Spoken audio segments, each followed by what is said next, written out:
Assalamualaikum warahmatullahi wabarakatuh. Halo semuanya. Kembali lagi bareng aku, Andi Ananda Megawati Runturambe Mapaturu. Di video kali ini kita akan membahas mengenai teori penawaran.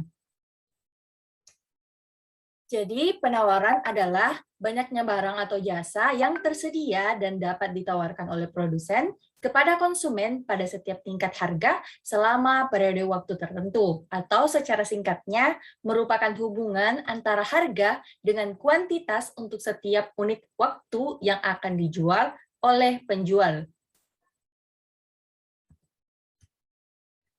Pada teori penawaran menerangkan mengenai ciri hubungan antara jumlah penawaran dan harga. Dengan dasar logika yakni penawaran suatu barang terutama dipengaruhi oleh tingkat harga. Selain itu, analisis yang digunakan yakni hubungan antara jumlah penawaran suatu barang dengan harga barang tersebut dengan asumsi bahwa faktor-faktor lain tidak mengalami perubahan atau ceteris paribus. Pada teori penawaran berlaku hukum penawaran yang pertama yakni makin tinggi harga suatu barang, semakin banyak jumlah barang tersebut akan ditawarkan oleh penjual. Yang kedua yakni makin rendah harga suatu barang, semakin sedikit jumlah barang tersebut ditawarkan. Salah satu contoh kasus nyata yang pernah terjadi yakni saat awal-awal masa pandemi di mana saat itu masker mengalami kelonjakan harga dengan jumlah penawaran yang juga mengalami peningkatan. Pada persamaan matematika digambarkan dengan Q sama dengan min A ditambah BP. Ada beberapa faktor penentu dalam penawaran. Yang pertama yakni harga barang itu sendiri, yang kedua harga barang lain yang sejenis, yang ketiga yakni biaya produksi, yang keempat tujuan-tujuan operasi dari perusahaan, yang kelima yakni tingkat teknologi yang digunakan. Selanjutnya, yakni pada kurva teori penawaran. Semisal contoh, pada keadaan A dengan harga Rp5.000, jumlah unit yang ditawarkan yakni 900 unit. Sedangkan pada keadaan B, pada harga Rp4.000, jumlah yang ditawarkan menurun menjadi 800 unit. Dan seterusnya. Bentuk dari kurva ini dapat dilihat pada kurva teori penawaran, semakin tinggi harga barang, maka kurva atau grafik dari penawaran unit akan mengalami kenaikan. Berbanding terbalik pada kurva teori permintaan, di mana ketika harga mengalami kenaikan, maka jumlah dari permintaan akan mengalami penurunan.